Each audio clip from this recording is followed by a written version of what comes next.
Salut, c'est Guillaume. Je vous propose de découvrir un extrait du prochain épisode de Course épique. Course épique, c'est chaque semaine un invité, une course, une histoire hors du commun. Je vous donne rendez-vous tous les mercredis pour découvrir un nouvel épisode et vivre une grande et belle histoire de course. Mais avant ça, place à un extrait de notre prochain épisode.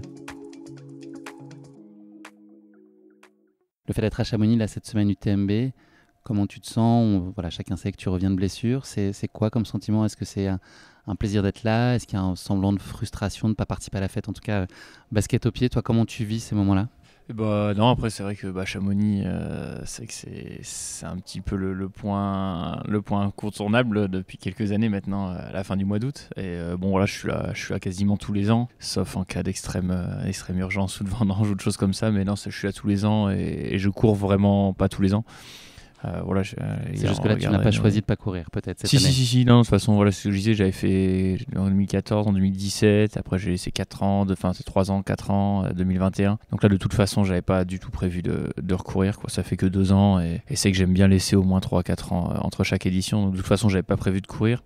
Mais c'est vrai que j'ai eu une année un petit peu complexe, un petit peu chargée, mais bon voilà, j'espère que là être sur la bonne pente et là j'arrive à refaire des belles sorties, donc je crois que j'ai même jamais été aussi actif une semaine du TMB, donc non, ça fait plaisir de pouvoir courir et puis on aborde après les journées un peu plus détendues et sereins, donc non, ça me fait plaisir d'être là, c'est toujours effectivement ça rappelle toujours les mémoires de course, les mémoires de veille de course, parce que là on est jeudi quoi, et donc non, ça me fait toujours revivre plein d'émotions d'être ici, et puis avoir les coureurs un petit peu dans la peau dans laquelle je suis des fois, c'est aussi marrant de voir un peu comment ils se gèrent, comment ils gèrent la pression, tout ça. Et puis voilà, en plus cette année il y a eu des conditions difficiles sur la TDS, sur la PTL, c'est des choses que j'aime bien quoi, qui rappellent aussi que la montagne c'est pas un stade d'athlétisme et qu'il faut composer avec plein d'autres choses, il n'y a pas que la performance qui compte et c'est ça l'ultra pour moi. Donc c'était des belles courses qu'on a vécues jusque-là. Voilà, j'espère qu'il y aura quand même 2-3 trucs complexes pendant le TMB qui fera pas 25 degrés tout le long et qu'il y aura un peu de piment quoi. Voilà. On est là pour vibrer aussi avec les conditions.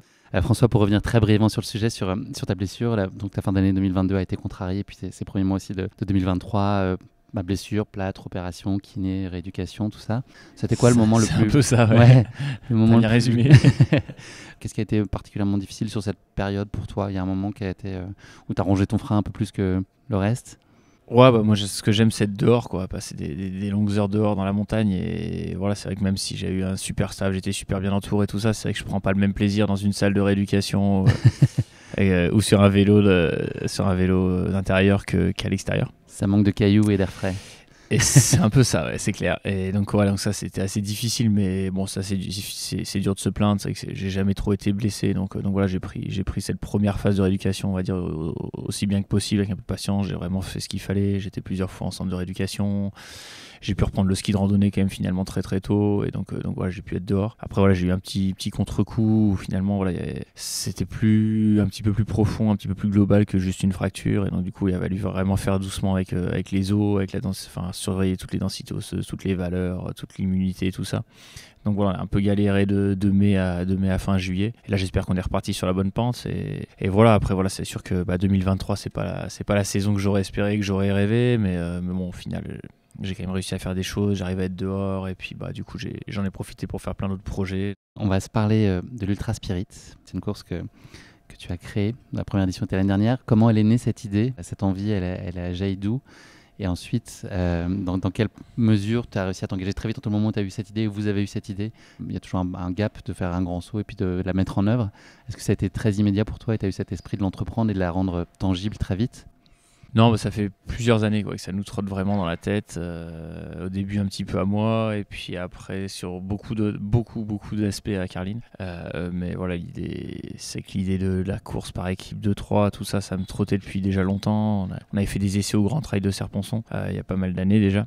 Et puis après, je trouvais que voilà, moi je voulais vraiment insister sur ce format par équipe. Je voulais aussi insister sur les moments conviviaux. Et là-dessus, avec Carline, on se retrouvait vraiment. Et puis le déclic, ça a vraiment été quand on est venu habiter à temps plein dans le Beaufortin. Et où on a eu un petit peu plus de temps, qu'il n'y avait plus les vendanges aussi. Et que voilà, on s'est dit, bon voilà, c'est peut-être le moment de faire un petit peu spa. Et voilà, le but, ça a été très très simple. Ça a été de se dire, voilà, si dans 4-5 ans, tous les deux, on devait participer à une épreuve de trail ou faire une course ensemble, qu'est-ce qu'on aimerait faire? Et voilà, donc on a essayé de créer ce que nous on aurait aimé vivre et ressentir lors d'une course. Donc voilà, après, je dis souvent, on n'a pas inventé grand chose, c'est juste que voilà, j'ai eu la chance de vivre énormément de courses, d'aventures, de moments. Et il y avait comme cet esprit d'initier quelque chose de singulier, il y avait comme ça. Voilà, on a essayé de prendre un petit peu à beaucoup d'endroits, beaucoup de lieux, voilà, des choses qu'on aimait bien, des moments qu'on aimait bien, et puis de les compiler à notre sauce, quoi. Et donc voilà, c'est vrai que ça donne quelque chose d'un petit peu particulier, j'espère qu'il n'y a pas trop eu lieu, quoi, déjà, quoi.